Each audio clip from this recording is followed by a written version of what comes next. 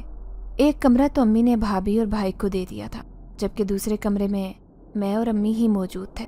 کافی دیر سے سونے کی کوشش کر رہی تھی، لیکن نیند میری آنکھوں سے کوسوں دور تھی۔ میں چاہ کر بھی آرام نہیں کر پا رہی تھی۔ اچانک مجھے یوں محسوس ہوا جیسے کسی نے میری چارپائی ہولے سے اٹھائی ہو۔ یہ دیکھ کر میرا سانس یکدم رک گیا۔ مجھے شدت سے کچھ غلط ہونے کا احساس ہوا۔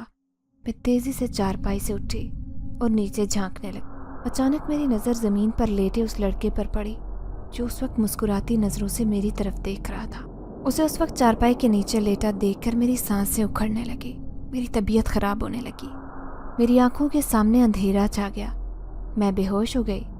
اس کے بعد میرے ساتھ کیا ہوا مجھے کچھ بھی یاد نہیں۔ اگلے دن جب مجھے ہوش آیا تب امی میرے قریب موجود تھی۔ وہ میرے سر پر پانی کی پٹیاں رکھ رہی تھی۔ اس وقت میں شدید بخار میں تپ رہی تھی۔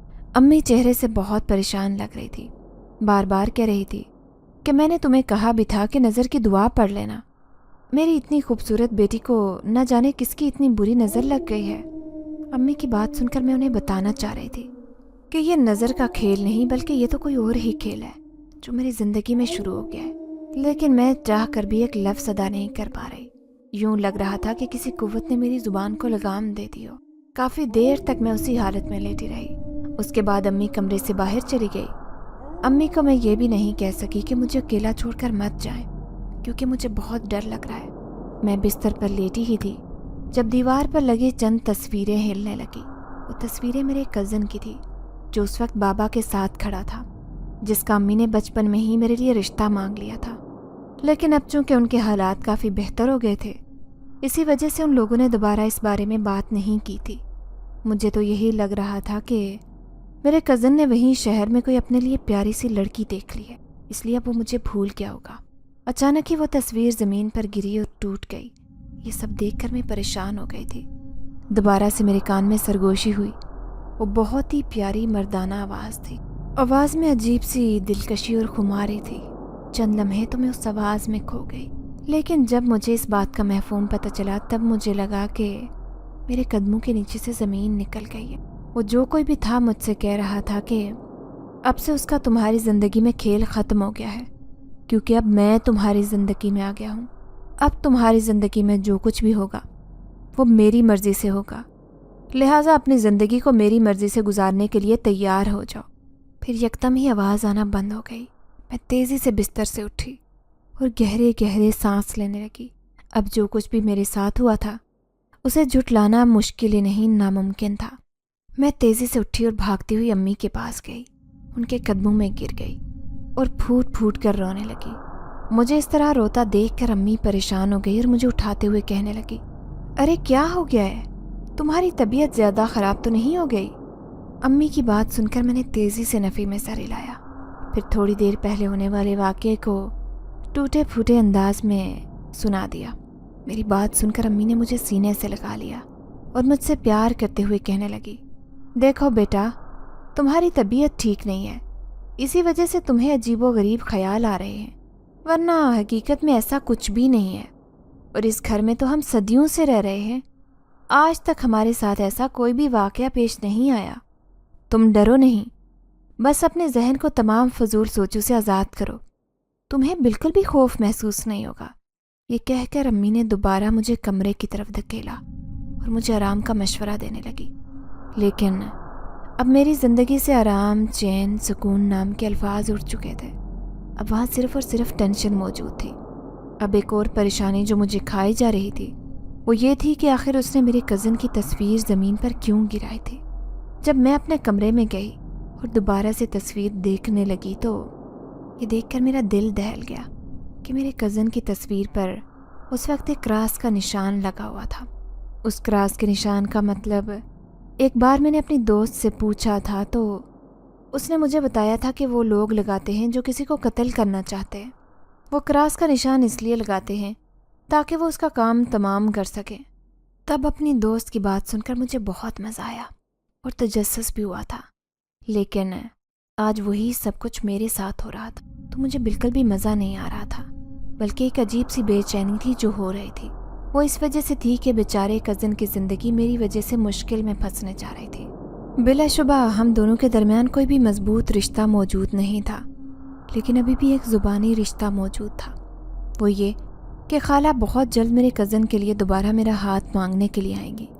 میں جانتی تھی کہ یہ سب کچھ میں اپنی مرضی سے سوچ کر بیٹھی ہوں، حقیقت کو کوئی بھی نہیں جانتا اور نہ ہی کسی کو علم ہے کہ آگے مستقبل میں جا کر کیا ہوگا، پر انسان کی فطرت ہے کہ وہ منصوبے بناتا رہتا ہے، لہٰذا میں ابھی سے منصوبہ بندی کے کام میں ہی مصروف تھی۔ میں نہیں جانتی تھی کہ آگے جا کر میرے ساتھ کیا ہونے والا ہے۔ دن تیزی سے گزرتے جا رہے تھے، اس نے میری زندگی کو اجیرن بنا دیا تھا، کیونکہ اب میں کہیں پر بھی جاتی تو وہ پہلے ہی وہاں موجود ہوتا، مجھے عجیب و غریب نظروں سے دیکھتا رہتا۔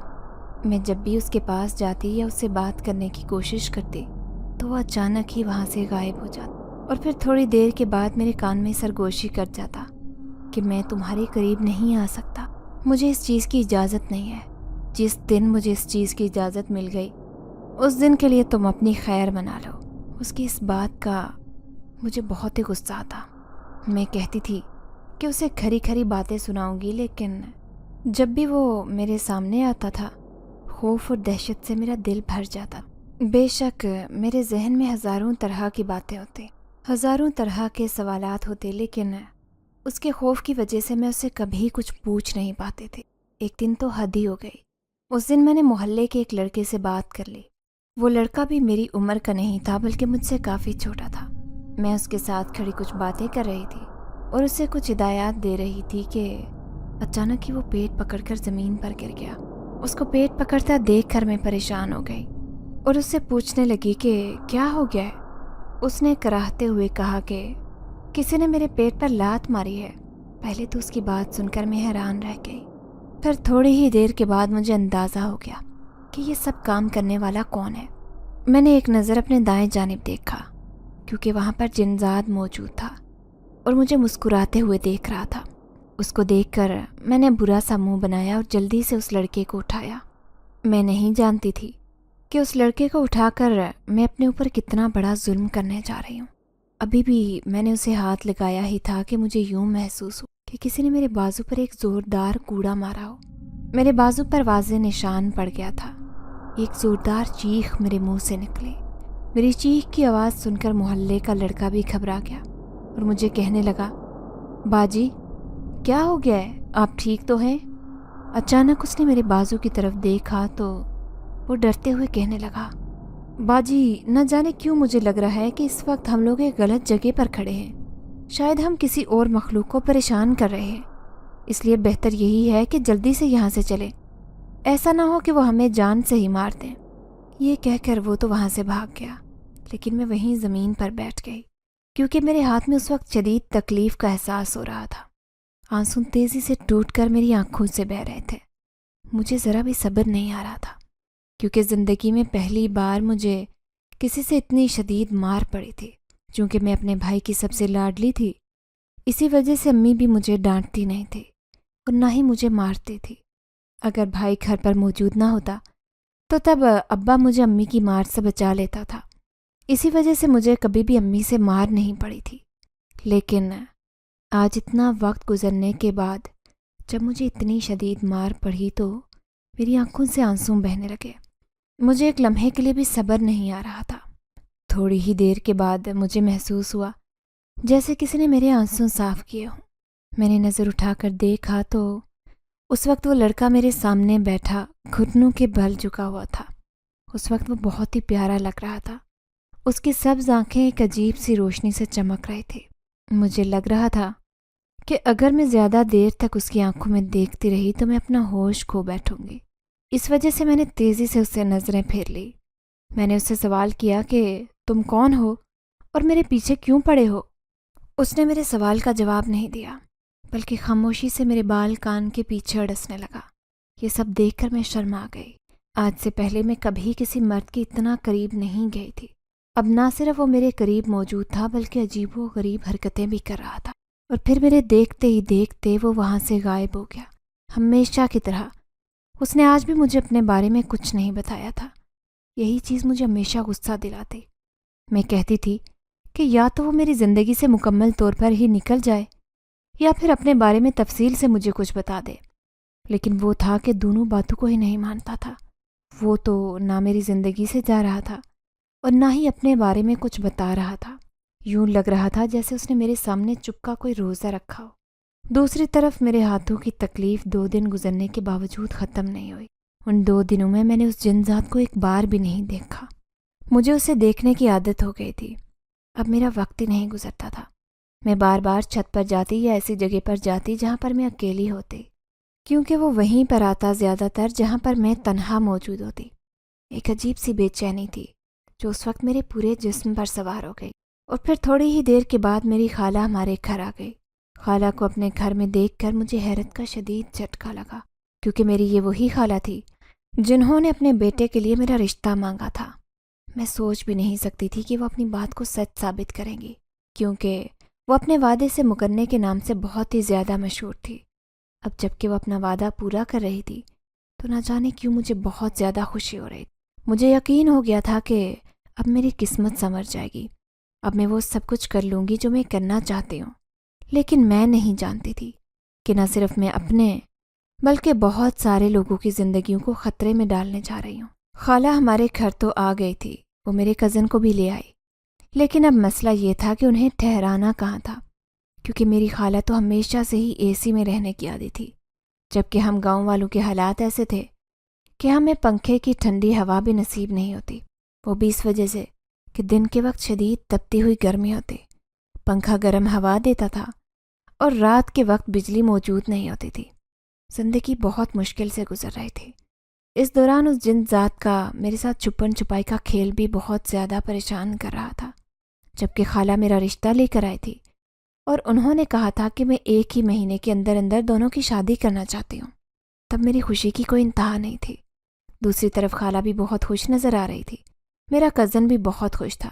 ہم لوگ صحن میں بیٹھے یہی باتیں کر رہے تھے جب اچانک کسی نے میرے کزن کا گلا پکڑ لیا، اسے ہوا میں اٹھا لیا۔ یہ سب دیکھ کر میں بہت پریشان ہو گئی۔ مجھے اندازہ ہو گیا تھا کہ یہ وہی جنزاد ہیں۔ میں چلانے لگی اور کہنے لگی، خدا کے لیے میرے کزن کو چھوڑ دو، لیکن وہ اس قدر ظالم جنزاد تھا کہ اس نے میرے کزن کا گلا نہیں چھوڑا اور میرے کزن کو جان سے ہی مار دیا۔ جوان بیٹے کی موت اپنی آنکھوں کے سامنے ہوتا دیکھ کر خالہ کی آنکھیں پھٹی کی پھٹی رہ گئیں۔ انہوں نے اس صدمے کو اتنا زیادہ دل پر لیا کہ انہیں ہارٹ اٹیک آیا اور وہ بھی موقع پر ہی دنیا سے چلی گئی۔ تھوڑی دیر پہلے جس گھر میں خوشی پھیلی تھی، شادیانے بجنے کے لیے تیار تھے، وہاں پر ایک دم سے سوگ پھیل گیا تھا۔ میری امی نے پھٹی پھٹی نظروں سے میری طرف دیکھا اور مجھ سے پوچھنے لگی کہ یہ سب کیا ہے۔ میں نے امی کو روتے ہوئے بتایا کہ یہ سب کچھ وہی ہے جس کے بارے میں آپ کو پہلے بھی بتا چکی تھی، لیکن تب آپ نے مجھے کہا تھا کہ گڑیا، حقیقت میں ایسا کچھ بھی نہیں ہوتا، یہ صرف اور صرف تمہارا وہم ہے۔ یہ سب دیکھ کر امی نے اپنے بال دونوں ہاتھوں میں جکڑ لیے اور زور زور سے بال کھینچتے ہوئے چلانے لگی۔ ان کی حالت پاگلوں والی ہو گئی تھی، اور کیوں نہ ہوتی، ان کے دیکھتے ہی دیکھتے نہ صرف ان کا بھانجا بلکہ ان کی جان سے عزیز بہن بھی اس دنیا سے چلی گئی تھی۔ ہمیں سمجھ نہیں آ رہا تھا کہ ہم ان کے گھر والوں کو کیا جواب دیں گے، اور پھر میرے خالو کو ہی وہی سب کچھ بتایا گیا جو کہ سچ تھا۔ یہ سنتے ہی میرے خالو کی آنکھیں یکدم لال ہو گئی اور مجھے کہنے لگے کہ میں اس جنزاد سے سب کا بدلہ ضرور لے کر رہوں گا۔ جن دنوں میری اپنے خالو سے بات ہوئی تھی وہ خالہ کی موت کے 4 مہینے بعد کا ذکر ہے۔ تب خالو ہمارے گھر میں کچھ عرصے کے لیے رہنے آئے تھے، کیونکہ ان کی میری امی سے بہت بنتی تھی۔ وہ میری امی سے ہر طرح کے موضوع پر بات کر لیتے تھے۔ اس کے علاوہ وہ امی کے کزن بھی تھے اور بچپن کے دوست بھی تھے۔ کچھ دن بعد وہ چلے گئے۔ اس کے بعد میری زندگی معمول پر آ گئی۔ دوبارہ سے اس عجیب و غریب لڑکے کو دیکھنا، لیکن اس کا میرے پاس نہ آنا، یہ سب مجھے بہت پریشانی میں مبتلا کر رہا تھا۔ دوسری طرف میری امی مسلسل انہی کوششوں میں لگی تھی کہ وہ کسی طرح ایک اچھے سے عامل سے رابطہ کر لیں، اور پھر ایک دن موقع مل ہی کیا تھا۔ اس دن میرے ماموں گھر کے اندر داخل ہوئے اور مجھے کہنے لگے کہ جلدی سے ایک موم بتی لاؤ۔ ماموں کی بات سن کر میں موم بتی لے آئی۔ انہوں نے گول دائرہ بنایا۔ تھوڑی دیر بعد ہی انہوں نے دل میں کچھ پڑھا، جس کی وجہ سے وہ جنزاد ان کی نظروں کے سامنے حاضر ہو گئی۔